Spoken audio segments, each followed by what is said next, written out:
আসসালামু আলাইকুম ভিউয়ার্স, আশা করি সকলেই ভালো আছেন। ইনফিনিক্স জিরো আল্ট্রা তো স্মার্টফোনটি সদ্য গ্লোবালে লঞ্চ হয়ে গিয়েছে এবং খুব শীঘ্রই কিন্তু আমরা ইন্ডিয়ান বাজারে এবং বাংলাদেশে দেখতে পারবো। তো এই ফোনটি কিন্তু খুবই ভালো প্রাইসে লঞ্চ করছে। তো এই বাজেটে এই স্মার্টফোনটি অফার করছে ভালো ডিজাইন এবং বিল্ড কোয়ালিটির সাথে 180 watt super fast charging supported এবং কাপ ডিসপ্লে প্যানেল দেখতে পারবো এবং ইনফিনিক্সের সর্বপ্রথম 200 মেগাপিক্সেল ক্যামেরা থাকছে এই স্মার্টফোনটিতে। তো এছাড়াও কিন্তু আরও বেশ কিছু আকর্ষণীয় ফিচার্স কিন্তু এই ফোনটিতে থাকতে যাচ্ছে।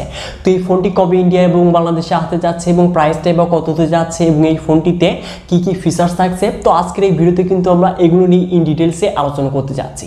তো চলুন কথার বারবার সরাসরি চলে যাচ্ছি ভিডিওতে।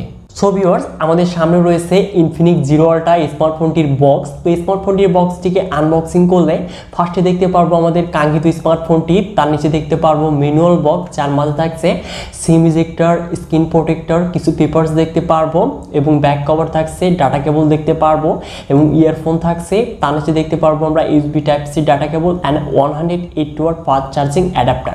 তো এই কিন্তু মূলত যাচ্ছে বক্স কন্টেন্ট হিসেবে। তো বক্সে কিন্তু আমরা অনেক কিছুই দেখতে পারবো। তো এবার যদি মুভ করা যায় এই স্মার্টফোনটিতে, তো এই ফোনটির ফ্রেম হতে যাচ্ছে অ্যালুমিনিয়াম এবং রিয়ারে দেখতে পারবো গ্লাস। তো অবশ্যই এই স্মার্টফোনটি হাতে নিলে খুবই কিন্তু প্রিমিয়াম ক্যাটাগরির মনে হচ্ছে।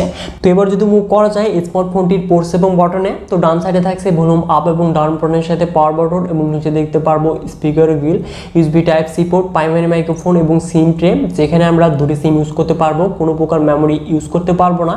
এবং টপে দেখতে পারবো secondary noise cancellation and speaker grill. তো এখানে ডুয়াল স্টুডিও স্পিকার থাকছে। তো অবশ্যই এই ফোনটির কিন্তু ডিজাইন এবং বিল্ড কোয়ালিটি এক কথায় বলতে গেলে টপ হতে যাচ্ছে এবং এই ফোনটি ইউজিংয়ে যে রিয়ারে যে কোনো দাগ লেগে যাবে তা কিন্তু হবে না, যেহেতু গ্লাস থাকছে। তো অবশ্যই ডিজাইন এবং বিল্ড কোয়ালিটি এক কথায় বেস্ট হতে যাচ্ছে। তো এবার যদি আসা যায় এই ফোনটির ডিসপ্লেতে, তো এখানে আমরা ফুল ভিউ ডিসপ্লে প্যানেল দেখতে পারবো এবং ডিসপ্লেটা হতে যাচ্ছে কাপ এবং ডিসপ্লে টপ মিডল সেন্টার দেখতে পারবো 5 যেখানে কিনা ক্যামেরাটি বসানো রয়েছে এবং 6.8 ইঞ্চেস অ্যামোলেড ডিসপ্লে প্যানেল দেখতে পারবো, যেখানে দেখতে পারবো 120 hertz refresh rate, 360 hertz touch sampling rate এবং এই ডিসপ্লেকে প্রোডাকশনের জন্য থাকছে কর্নিং গোল্ড গ্লাস।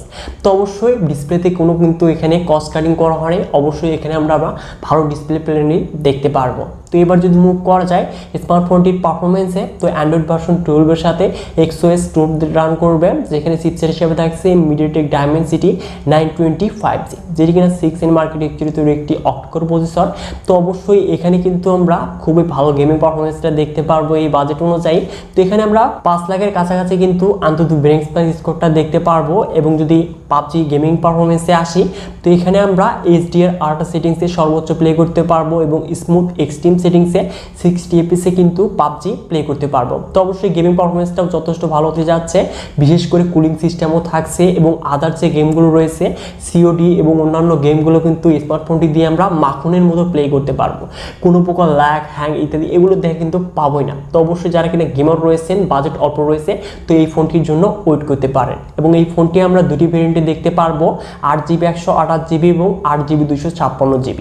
তো এবার যদি আসা যায় এই স্মার্টফোনটির রিয়ারে, তো রিয়ারে থাকছে ট্রিপল ক্যামেরা সেট আপ, যার মেইন ক্যামেরাটি 200 মেগাপিক্সেল, যেখানে থাকছে OIS এবং 13 মেগাপিক্সেল আল্ট্রা ওয়াইড এবং 2 মেগাপিক্সেল ডেপথ সেন্সর দেখতে পারবো এবং ফ্রন্টে থাকছে 32 মেগাপিক্সেল সেলফি ক্যামেরা। তো স্মার্টফোনটির মেইন ক্যামেরা দিয়ে আমরা 4K ভিডিও সর্বোচ্চ 30 FPS রেকর্ড করতে পারবো এবং ভিডিও রেকর্ডিংয়ের কিন্তু ভালোই করতে পারবো এই বাজেট অনুযায়ী। কিন্তু এখানে যে তারা 200 মেগাপিক্সেল ক্যামেরা দিয়েছে, তো আপনারা স্যাম্পল দেখতেই পাচ্ছেন। তো এখানে কিন্তু অবশ্যই এখানে ডিটেলসটা কিন্তু আরেকটু যদি বেশি থাকতো, মানে ক্যামেরাতে তারা যদি একটি অপটিমাইজ করতে পারতো, তাহলে কিন্তু আমার কাছে বেস্ট হতে পারতো।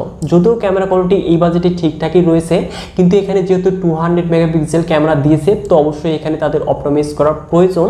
এবং এখানে নাইট মোডের যে পিকচারগুলো দেখতেই পাচ্ছেন, তো নাইট মোডে ভালো পিকচার হলেও আরেকটু কিন্তু অপটিমাইজ করতে পারতো তারা। তো 200 মেগাপিক্সেল ক্যামেরা সর্বপ্রথম দিয়েছে, আশা করছি তারা এর পরবর্তীতে ইউজ করলে এটিকে অপটিমাইজ করে আরও বেটার লুক দেবে।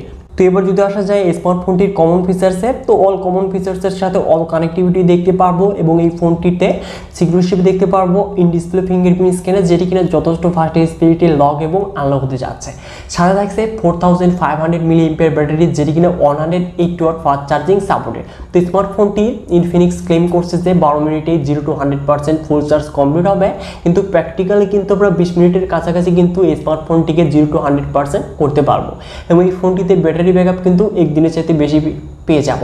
আর এই ফোনটি আমরা মোট দুটি ভেরিয়েন্টে দেখতে পারবো, ব্ল্যাক এবং সিলভার। তো এবার যদি মুভ করা যায় স্মার্টফোনটির প্রাইস এবং লঞ্চিং ডেটে, তো স্মার্টফোনটির ইন্ডিয়াতে আমরা আগামী মাসেই দেখতে পারবো এবং বাংলাদেশে আমরা আগামী মাসের শেষের দিকে হয়তো আনঅফিসিয়ালভাবে দেখতে পারবো। তো এই ফোনটির ইন্ডিয়ান প্রাইসটা হতে যাচ্ছে 30 থেকে 35,000 রুপির আশেপাশে এবং বাংলাদেশে আনঅফিসিয়ালি আমরা 50 থেকে 60,000 টাকার আশেপাশে দেখতে পারবো।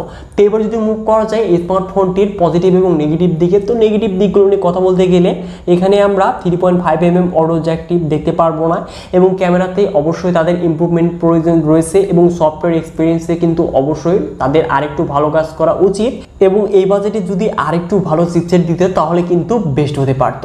তো এবার যদি আসা যায় এই ফোনটির পজিটিভ সাইডে, তো এই ফোনটির ভালো ডিজাইন এবং বিল্ড কোয়ালিটির সাথে ভালো ডিসপ্লে কোয়ালিটি দেখতে পারবো এবং ক্যামেরা পারফরমেন্সও কিন্তু যথেষ্ট ভালোই দেখতে পারবো, সাথে সুপার ফাস্ট চার্জিং থাকছে।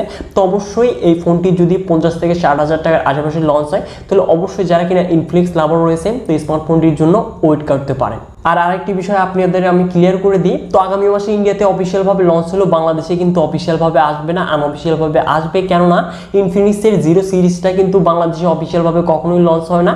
তো ফ্ল্যাগশিপ যে স্মার্টফোনগুলো সেগুলো কিন্তু ইনফিনিক্স বাংলাদেশে আনে না, তো অবশ্যই আনা উচিত। তো যারা কিনা ইনফিনিক্স লাভার রয়েছেন অবশ্যই কমেন্ট বক্সে কমেন্ট করে জানিয়ে দিবেন আপনার মূল্যবোধ মতামতটি। তো আশা করছি ভিডিওটি ভালো লেগেছে। তো স্মার্টফোনটি আপনাদের কেমন লেগেছে অবশ্যই ভিডিওতে লাইক করে কমেন্ট বক্সে কমেন্ট করে জানিয়ে দিবেন এবং এই চ্যানেলটিতে নতুন হলে চ্যানেলটিকে সাবস্ক্রাইব করে হয়ে যান ফ্যামিলির একজন নতুন সদস্য। সো ভিউয়ার, দেখা হচ্ছে শীঘ্রই নতুন কোনো ভিডিও নিয়ে।